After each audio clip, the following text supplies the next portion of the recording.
Bonjour tout le monde, ici Jean-Claude Audette de Québec. Si vous le voulez bien, aujourd'hui, nous allons continuer nos capsules dans le domaine de la physique. Et plus particulièrement, la physique quantique.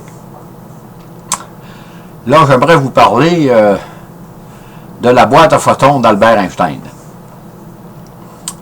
Comme on le sait, dans les années 20, Albert Einstein s'est toujours opposé à la physique quantique, qui voulait dire que la physique quantique était non relativiste.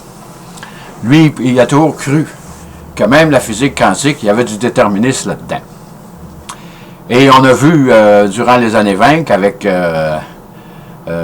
Heisenberg, particulièrement, là, avec son principe d'indétermination, que là, Einstein, Albert avait été vraiment déçu d'apprendre ça, là. Et il avait envoyé une boutade en disant que Heisenberg avait pondu un gros œuf quantique. Et de plus en plus, avec les années comme ça avançait, on voyait que la physique quantique n'était pas déterministe, d'après les connaissances que nous avons, là, qu'il y avait dans ce temps-là. C'était de plus en plus, ça se produisait de façon indéterminée, qu'on pourrait dire. Et en 1927, comme on le sait, Heisenberg a arrivé avec son principe d'incertitude, communément appelé le PIH. Ce principe stipulait que dans le domaine de l'atome, si vous effectuez une mesure sur une particule, si vous voulez déterminer l'autre, elle va être de plus en plus imprécise, plus vous êtes précis sur la première mesure. C'est ça qui fait que la physique quantique est non déterministe. Et en 1930, Albert, c'était pas un lâcheux, là. Il a jamais lâché durant toute sa vie, d'ailleurs, à ce sujet-là. Là, il avait pensé, imaginé une boîte à lumière pour démontrer que le principe d'incertitude de Heisenberg n'était pas bon. Qu'il y avait d'autres choses cachées à l'intérieur de la physique quantique que l'on ne connaissait pas. Et comment a-t-il fait? Fait qu'en 1930, Albert a pris la parole, puis il a expliqué le fonctionnement de sa boîte à lumière. Que la boîte à lumière que j'ai mis ici, là, mais ça n'a pas été dessiné par Albert, ça a été dessiné par Niels Bohr, qu'on verra le lendemain matin, qu'est-ce qu'il a fait avec ça. Et la boîte à lumière est remplie de photons. C'est sûr que c'est un petit peu abstrait, ces choses-là, là. Mais dans le monde, ça marche. Que voulez-vous? Il y en a qui s'intéressent en ça, il n'y en a pas beaucoup, là. Mais si vous regardez ça à l'ensemble du monde, là, le monde francophone, il y en a qui s'intéressent. Et comme je dis, la boîte était remplie de photons. Et dans la boîte, il y avait une horloge qui était située ici, dans l'intérieur de la boîte, et qui commandait un mécanisme pour ouvrir la boîte et faire sortir un seul photon. Je répète, ça c'est la boîte à lumière d'Albert, c'est une boîte là, dans laquelle, on la voit ici, là, il y a une graduation pour la peser, il y a une horloge là-dedans, et c'est plein de photons, c'est cette petite affaire-là là, qui est remplie de photons. Autrement dit, c'est un émetteur de photons. Et avec l'horloge, va ouvrir le clapet pour faire sortir un seul photon. Donc, avec l'horloge, suivant Albert, on connaît l'heure exacte où est-ce que le photon est sorti de la boîte. Et avec sa formule E égale mc2, il peut calculer l'énergie du photon. Et en pesant la boîte après que le photon est sorti, on peut calculer la différence. Ça veut donc dire que suivant Albert Einstein, vous avez deux mesures et qui sont exactes. Donc, le principe de Heisenberg, au point de vue incertitude, est faux. Vous connaissez exactement l'heure où l'horloge va ouvrir le clapet pour sortir le photon, et vous êtes capable de mesurer le poids du photon avec E égale mc2.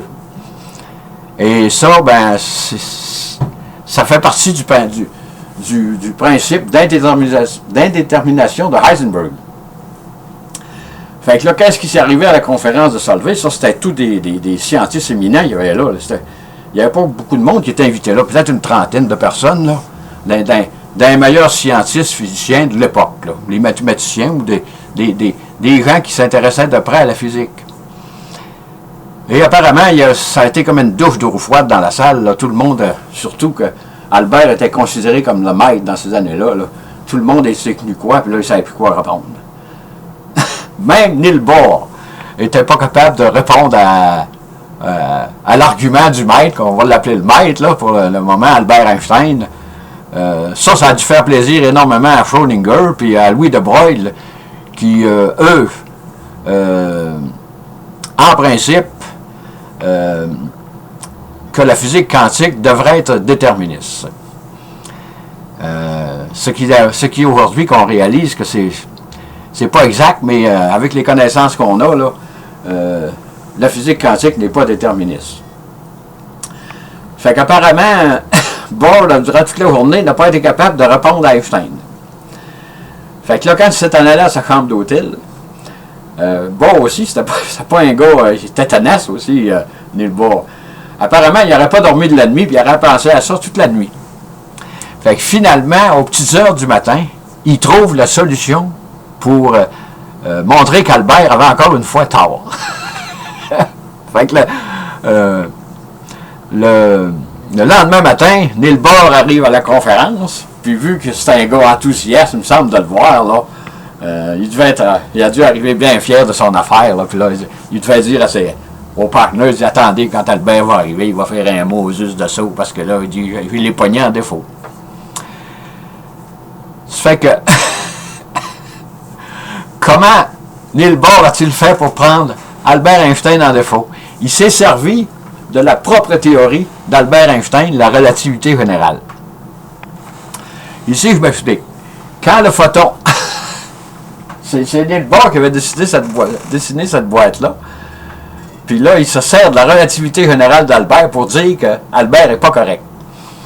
Quand le photon est émis par l'émetteur de photon à l'intérieur de la boîte, il dit fatalement, il va y avoir un recul de la boîte. Ça, c'est sûr que c'est infinitésimal.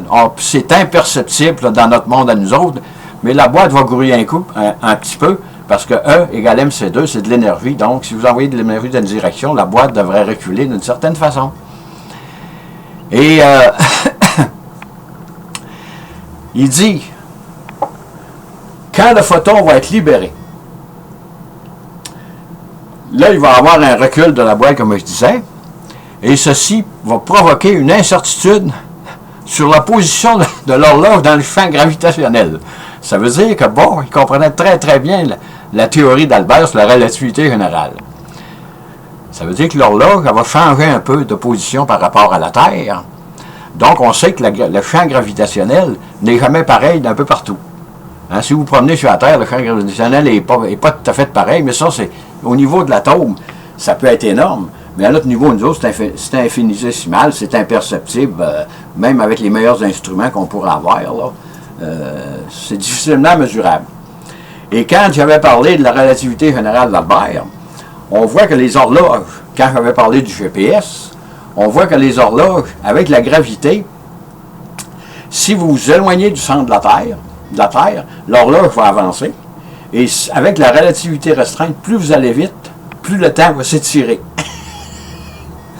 Fait que là, un coup que Bohr a dit ça à la conférence de Solvay, imaginez-vous. Imaginez-vous Albert. Hein, sa propre théorie qui le met en échec vis-à-vis de Niels Bohr. Alors, apparemment, Albert Einstein avait quitté la conférence, était en maudit, puis il était choqué, puis bon, tout ce que vous voudrez, parce que lui, il n'a jamais accepté que la physique quantique ne pouvait pas être déterministe. Il disait qu'il y avait des variables cachées là-dedans. Puis que... mais là, il avait encore été mis KO par Niels Bohr. Ce grand Albert, même, vous voyez, c'est un grand génie, Albert Einstein. C'est le meilleur physicien la Terre n'a jamais porté. Mais pourtant, c'est un être humain, puis des fois, ben, dans son acharnement à prouver que la physique quantique devait être relativiste, il s'était royalement trompé encore une fois. Et depuis ce temps-là, depuis 1927, là, le PIH d'Heisenberg, le principe d'incertitude de Heisenberg, là, est considéré comme toujours vrai et toujours exact. Il n'y a pas eu de changement depuis. Et encore aujourd'hui, le principe d'incertitude de Heisenberg dans la physique quantique s'applique toujours. Et en tous les cas, pour résumer un peu, là, la boîte à lumière d'Albert, il avait imaginé, je résume vivement, là, une boîte à photons dans laquelle un photon était émis par cette machine-là. Il y avait une horloge là-dedans, et qui ouvrait le clapet, le photon sortait. Et là, Albert disait, on peut mesurer exactement l'énergie du photon grâce à ma formule E égale MC2. Et grâce à mon horloge, ou à ma balance, je peux peser exactement le temps exact où j'ai pesé ma boîte après l'émission du photon. Et Bohr s'est servi de la relativité générale d'Albert pour dire quand le déplacement un peu de la boîte, que ce soit infinitésimal, 1 100 milliardième de 100 milliardième, il va toujours avoir une petite différence dans l'horloge. Et c'est ça qui amène l'incertitude. On peut mesurer exactement le photon par E égale MC2, mais le temps sur lequel il a été mesuré, on ne peut pas le déterminer exactement parce que la boîte à lumière d'Albert avait reculé un peu. Et on voit que dans les satellites, comme je disais, là on peut mesurer les différences de temps. C'est des millisecondes, mais ça se mesure. Et il faut tenir compte de la relativité générale et de la relativité restreinte d'Albert pour connaître exactement la position sur la Terre. Et encore une fois, ce cher Albert avait été mis KO par les jeunes physiciens, là, disons les jeunes, ceux qui sont arrivés avec comment dirais-je, des développements dans les années 20, là, sauf Schrödinger, qui lui croyait que la physique quantique devait être déterministe, là, et De Broglie. Les autres étaient convaincus que la physique quantique ne pouvait pas être déterministe, là, de la façon dont ça se passe à l'intérieur de la matière. Sur ce, je vous dis bonne écoute, merci et à la prochaine.